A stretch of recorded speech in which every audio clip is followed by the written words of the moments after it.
I am Dave Henning with the Fresh Start Podcast, fresh ideas for business and personal growth. And today my guest is Santi Bibiloni from San Francisco. Santi was born in Buenos Aires, Argentina, but he's a Silicon Valley-based technology entrepreneur and co-founder and CEO of COR, the next generation solution for creative and professional teams. So welcome, Santi. Good to have you with me. Thank you, Dave. It's my pleasure. Oh, wonderful. Good to have you here. So let me ask you a few questions, jump right into this. What is COR? So COR is the number one project's profitability tool. Project profitability means that we help creative and professional teams understand if they're losing or making money out of a project that they deliver to a client. So we normally work with agencies like creative agencies, advertising agencies. We work with consulting firms, with lawyers, accounting firms, and more. All the billable hours market, so professional services. So what would be an example of a project that you are evaluating, just saying, like a startups or what? So normally companies that sell hours, so fixed price projects. So think of today there are $5 trillion spent every year on services that professional services firms offer. Consulting firms, agencies, law firms, accounting firms, architects, and more. Think of this industry having a huge problem when it comes to selling fixed price projects, but then their costs are all billable hours. So when you send a proposal based on the estimated time that this service is going to take, but then the real time is different, you start having profitability problems, right?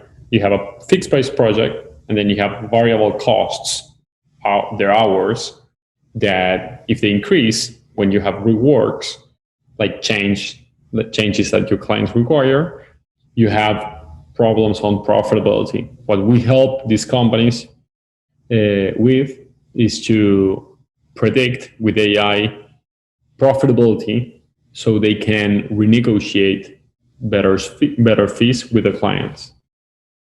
Oh, that makes perfect sense. Actually, I understand completely where you're coming from with that, because I'm afraid that that's not afraid, but I know that certain companies maybe don't look at it that way, and they've got to see the big picture to make sure that, there's got to be profitability built in somewhere, correct? Yeah, I mean, we understood this as we felt this problem firsthand. So the three co-founders at the company, we built an advertising agency before, and we had this problem. Although the revenue was growing, although the team was growing, profitability was not growing as good as it was the team and the revenue. So sometimes it doesn't matter how much revenue you're doing, or it's not only about revenue, it's about profitability. If you have tons of clients, but your costs exceed your revenue on a professional service firm, I'm not talking about startups who need to lose money in order to grow and to invest in order to grow. I'm talking about a professional service firm. The matter is in profitability. If you end up having a ton of clients, but they're all unprofitable, there's no business that can run this way. So a company really has to know their overhead that's being built into their projects, because if the overhead is too high, there's no margin. So is that why you are in business, because you actually experience this for yourself? Yeah, and because people hate, and creative people hate tracking time. I mean, doing time tracking, they think it's, first of all, it's tough. I mean, everyone has a hard time doing time tracking, but the most important thing is that creative people and everyone in this world, they think that doing time tracking is because they are going to be controlled. I mean, it's for control purposes. And the fact, like, difference is that when we are, the reason why we are educating these people is because we build this company to help their managers, like creative people managers, to better renegotiate fees with the clients, to hire more people so as to reduce overwork and to reduce turnover on employees, and to increase salaries. You cannot increase your salaries, like, I mean, you cannot increase the cost if you don't increase the price. So we are helping these managers negotiate better fees with the clients in order they can hire more people and pay better salaries. That's the reason why we are in business. That's fantastic. I actually have a somewhat relatable story about an artist back in the East Coast that did beautiful paintings, and he had a barn full of these paintings, but nobody was buying him. And the guy, Alex Haley, who wrote the book and movie Roots, said to him, "Look, you need to raise your prices. Your prices are too low." So he actually raised his prices quite a bit, actually, and he started selling like left and right because he got the price point correct. So does that make sense? Yeah, totally, 100%. So how fast is your company growing at this point with all that you're doing? So we have just closed our Series A financing round, and we've been growing at 9% month over month. This is almost like 10% would be 180% year over year. It means tripling revenue year over year.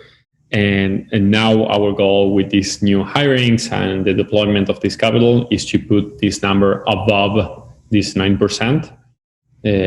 So yeah, I mean, we are happy to be among the top 10% of top fast growing Silicon Valley SaaS companies today. That's great. And how did last year look for you, by the way? Last year was pretty good. I mean, so as you might know, COVID had a huge impact on a lot of professional services firms. I mean, a lot of creative advertising agencies kind of like fell down with COVID. And we thought, as we were serving like the largest agencies in the world, like Ogilvy, Y&R, DDB, BBDO, McCann, Havas, Dentsu, Publicis, and more, we thought our business was going to be like very, very impacted. And we finally did very well. I mean, we grew a lot, and our net revenue retention, which means the amount of upsells we do, went up to 114%. It means every company where we were landing, we were then expanding a lot. That was in terms of net revenue retention. In terms of churn, we did 4%. What is also a world-class metric, understanding that the benchmark is between 6% and 8%. We did 4.5%, which was pretty good. I recognize all those advertising agencies. I'm kind of a real big fan of studying advertising and marketing, going way back to the old newspaper days when they could have these headlines and all of the Mad Men TV show guys back in New York City, and some of those famous ones at those agencies. It's an amazing story of what advertising and creativity can do. And you'll notice on every box at the store, it says new and improved. It's been new and improved for like 10 decades. However, nevertheless, to your point, I hear what you're saying about people who are creative. Like you say, there's a sense in which, I can't really be bothered with the data. I know there's data, but I really don't really feel like looking at it because I'm busy being creative. Yeah, exactly. I interviewed a gentleman last year from LA, and he actually wrote a book about creativity and the fact that, as you know, the Silicon Valley is very big on data, and it could get to the point where you're so focused on the data part that you do forget the creativity, like vice versa of what you're talking about. And his whole book and my interview with him was very interesting about balancing creativity and data and respecting both sides of that. So who are your investors? Oh, I'm glad that you asked because I'm happy that we've closed this new financing round with top venture capital firms and also Silicon Valley like individuals such as top VCs like Scott Venture Capital, which is led by Kevin O'Connor, the founder of DoubleClick, the largest company that Google ever acquired. Very focused on media, and as we are targeting a lot of agencies, that's pretty good for us. We have some pretty good smaller VCs firms, and we have people like founder Anaplan IPO, who IPO 2 years ago, public company. The founder Mercado Libre, that is the Amazon for Latin America, like 70-80 billion dollar company in Nasdaq. We have the former VP of engineering at Google and Uber. We have the founder at Aquafol, also sold for over 1 billion. The founder at Cracks sold to Salesforce for over 1 billion. The former global CEO at Walmart, and a number of amazing funds and people, such as 500 Startups Accelerator, with a lot of unicorns on their behalf. Riverwood Capital, which backed GoPro, Globant, and Nextdoor, and some other investors as well. That's a very accomplished list that you've been able to put together. Fantastic. Congratulations on that for sure. So what is your go-to marketing strategy at this point now that this is unfolding for you? It sounds like very successfully. So we are targeting our prospects mostly when it comes. So we segment the mid-market to enterprise segment. We separate them with SMBs. SMBs is mostly through our marketing efforts regarding organic search, which comes from blogging, so content and SEO. That's mostly for SMBs. But as a company, we are putting more of our efforts and our resources into the mid-market to enterprise level. When it comes to this segment, most of our leads and open deals come from email marketing, either inbound or outbound. What we do is we know very well our ICP, which is like professional services. We started with agencies, and then we know that our buyer persona is the CFO. So we target them with emails and different channels, of course, like LinkedIn and more. And we ask this person, how are they measuring profitability, and how happy are they with profitability? As we know that no one wants to do time tracking manually, and we automate that. We know that everyone feels control, and we are educating people that it's about renegotiating profits. So the fact of helping CFOs knowing and predicting profitability in an automatic way with no manual efforts and in real time and accurate, that's the way how we are having we are receiving a lot of leads. Our SDRs, like sales development representatives, receive those deals. They do the discovery call, qualifying, budget, authority, need, and time. If they understand these opportunities or like over a table, they scale a demo call with the account executive, who's a more senior salesperson who opens the deal and negotiates to close. So what I hear you saying is you understand your own USP or unique selling proposition. You focus that down to a very specific niche market, and you're doing the right thing. in terms of asking questions and not just pitching a sales pitch and not knowing whether they even need it or not. You're asking specific questions that can zero in on solving a problem. Quite frankly, you're solving a problem or finding a need and filling the need. That's fantastic. So, as you have said, and as I've known for a long time, that 90% of entrepreneurs actually fail, and most small businesses fail within the first 5 years out of the millions and millions of businesses in the country and around the world. So, on the personal side, what's the key thing that's the difference that makes you different? Then, how are you staying in the game?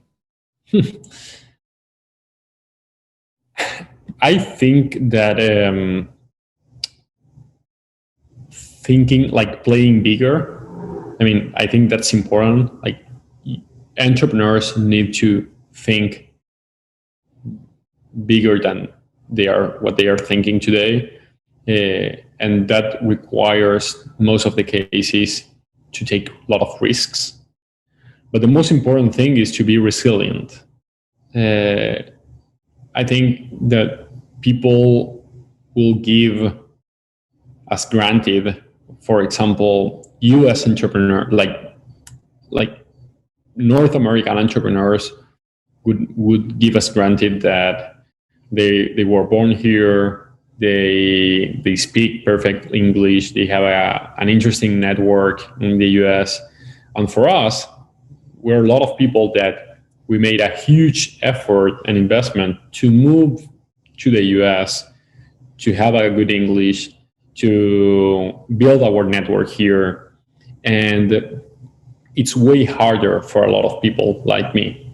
And the fact of being resilient, and the fact of like, there's always a lot of times that it's easier to close the business, like shut the business up, and you don't do it because you think very big, you have a huge vision and a huge ambition, and you know that it's like hard things are just things that will happen to you, and that happen to Jeff Bezos, Elon Musk, whoever. It's just like the world is divided in people that quit and people that don't quit. I try to be on the second team, on people that don't quit. So I think resilience is key. I love that answer because you are so right. It's all about persistence and looking at your trials and errors and issues and problems and challenges with different lenses on your glasses, so to speak, where you see things as this is a challenge and I'm going to beat it. I'm going to win. No matter what. So if you don't mind my asking, you come from Buenos Aires area. What did your parents do for a living? Just curious. I'm glad that we had a great childhood in and we had everything we needed in terms of not just the economical side and the material side, also from the emotional side. I mean, I have two great parents and one great sister. So I receive a lot of love and also a lot of opportunities to go to a good university, like good college in Argentina. And grew up very, very happy and with a lot of opportunities. Oh, that's great. I love that. This is a really off the wall question, but I'm going to try it out on you. So please forgive me. But if you could have dinner with any three people, dead or alive, who would they be and why? I'm just curious. It's a crazy question. I think I will choose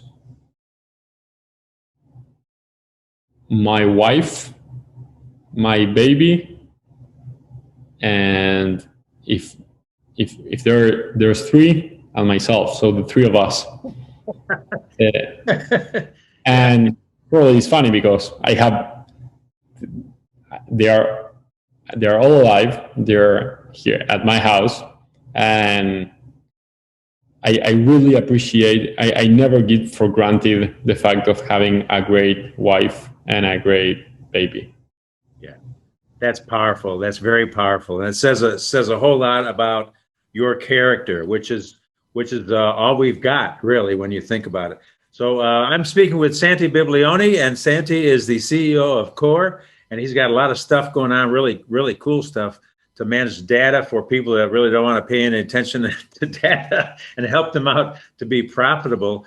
So how can I help you today, Santi? How can I get the word out? And is there a website or something that I can help you with to promote? Yeah, thank you, David. Thanks for asking. Yeah, the course website is projectcor.com. So projectcor.com. Excellent. I've been to your website. Actually, it looks great. It has a lot of great information, a way to get a hold of you. So thank you for sharing that. And one last question before we wrap things up. I want to don't keep you from that special dinner with your wife and baby. What was your very first job when you were a kid, a teenager, or a young person there in Argentina? What was your very first job ever? So my very first job was as an entrepreneur selling milkshakes on the beach, but it was not a formal job. My very first formal job was on an NGO for education purposes. We try to increase the level of education in Argentina.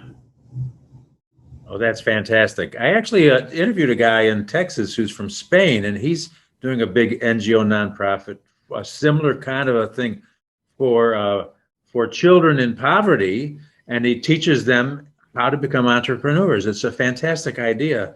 I serve with a nonprofit, a couple of nonprofits actually, one in Kenya and also in San Jose there for disabled adults. And it's something rewarding about doing something important that is outside of ourselves, especially the milkshakes. Now that's real important. Well, you know the story of how Ray Kroc acquired the McDonald's brothers' first restaurant, and he was selling milkshake machines. Yeah. Oh, there you go. So you're a cousin to Ray Kroc, apparently, with the milkshake. So with that, thank you so much for your time. Great to have you as my guest today. I'm speaking with Santi Bibiloni, the CEO of COR. Great conversation. Thanks for being here, my friend.